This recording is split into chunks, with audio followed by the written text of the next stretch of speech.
Ralf Rangnick's words ring true 2 years later, sir. Here we are looking down the barrel of another rebuild, and something about Ralf Rangnick is still echoing our ears. Let's hear from the German.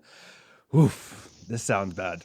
It's not that difficult. You don't even need glasses to analyze and to see where the problems are. So now it's only about how do we solve them. And for me, it's clear it's not enough to do some little minor amendments, some little issues here and there, some minor cosmetic things. No, this is, in medicine you would see, this is an operation at the open heart.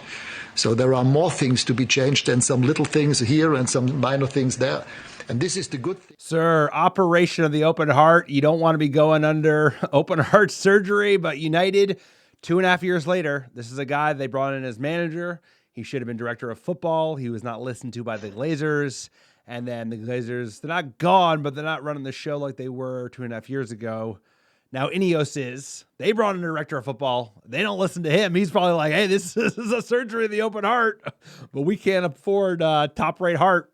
So we need to do bits and pieces. But here we are, and it doesn't feel that different. Team needs complete overhaul. It does feel like open heart surgery, but it feels like people up top want to delay that operation. How are we feeling about Ralf Rangnick 2.5 years later?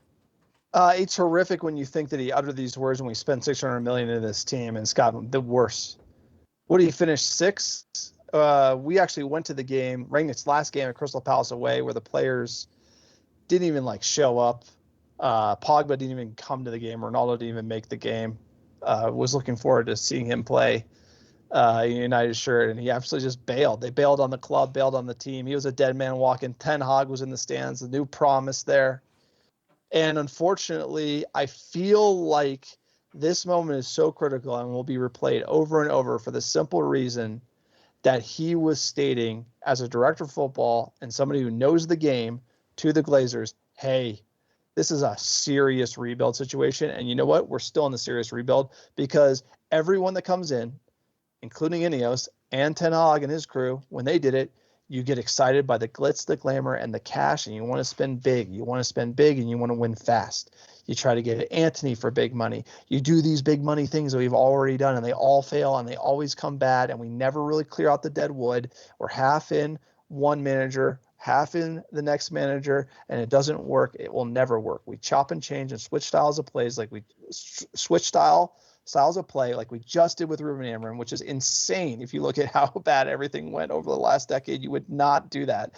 We just did it again, and we're $600 million in the hole. United's running out of cash, and we need probably $1 billion to get out of this hole, and we're not going to get it. So these words haunt us, and this man knew exactly what he was talking about.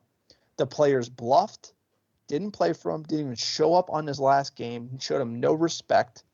That should have told you everything about this class of player. And now after $600 million spent, we're in the same exact place, and this clip is going to be played over and over again until we win that glorious 21st title. Which is a long way from now, sir. It's a long way from now because actually the thing that I take from this is that Ralf Rangnick and Dan Ashworth probably weren't that far off. These are guys with unpopular opinions. Unpopular opinions to people who are in a fucking rush. Because guess what? Ralf Rangnick was right, and I have a feeling with largely Dan Ashworth was right. Like, hey, dude, we got to take this slow. This is a slow burn. There's a lot of shit to decouple, and this place is a total mess. So Rangnick was right. You have to do a complete clear out.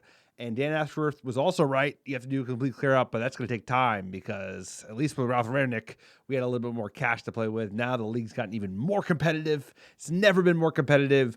And United have $1 billion in debt. There's only so many additional ways. And we've never been more broke. Exactly.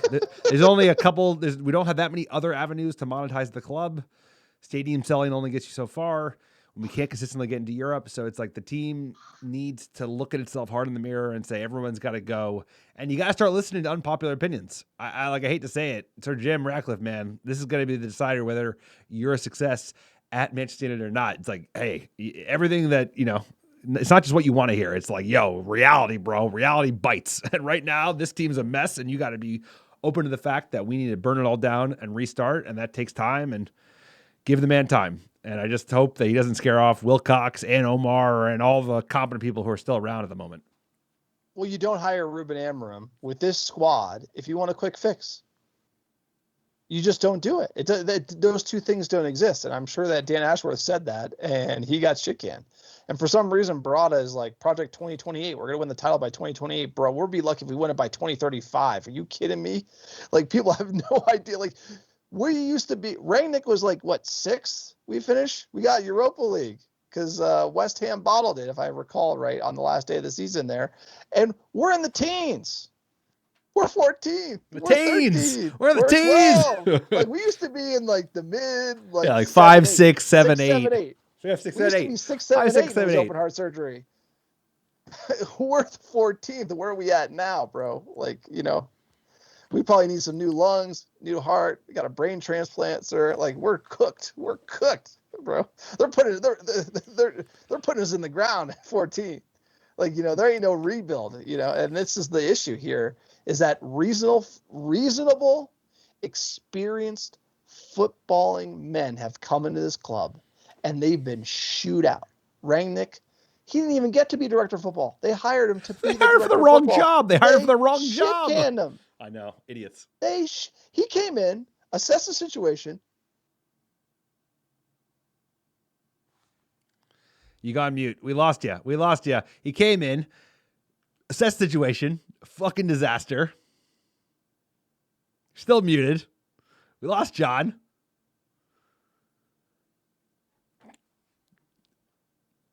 Dan Ashworth made a meal of the situation. I have to agree. Came in. You don't want to listen to the people in the room who are telling you what you need to know. At the end of the day, unpopular opinions, they should be welcomed anywhere. We got you back. The mic goes off. You're back. I hear you. Just keep going. You can hear me? I'm going, baby. What were you? Was I basically saying what you're saying, which is like people with unpopular opinions, they have to be welcomed. Dan Ashworth, the pooch. He got chewed out of the club. Everybody who talks some sense in this club gets like fired. That's all I was trying to say. It's like anyone who comes in this team is like, hey guys, this is a real good plan that should fix the squad. No, they get fired.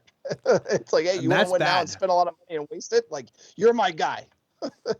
You're my guy. You want to sign Ajax players for 80 million pounds, which no one else does in the world? Like, Real Madrid ain't paying 80 million for anyone from the Dutch league, bro. Like, nobody's ever. United is a bunch of fools. And anyone who knows anything about football, we shit can them and kick them down the door. And that's why this clip is going to haunt us for a long time. It's going to haunt us because the Dan Ashworth firing is going to be a monumental failure in like inning 2 of the Ineos rebuild, and it's going to be almost impossible. We're going to look back in the mirror and be like, that was a fucking disaster. You took a year to court this guy and you fired him in 5 months because the position he has is unpopular. So that's not going to get you much places, sir. Like, I have to say it. There's a limited pool of talent in terms of people who can fill this position. Well, let us know what you think about Ralf Rangnick. Does his words ring true? And also remember to like and subscribe to the American Red Devils YouTube channel. We're bringing you some fire Manchester United content during these tough times. We'll be here every single step of the way. Please like, subscribe. Only 20% of the people that watch our videos actually subscribe. It's free. Help the channel. Help other Manchester United fans find the American Red Devils YouTube channel. And we'll see you in the next video.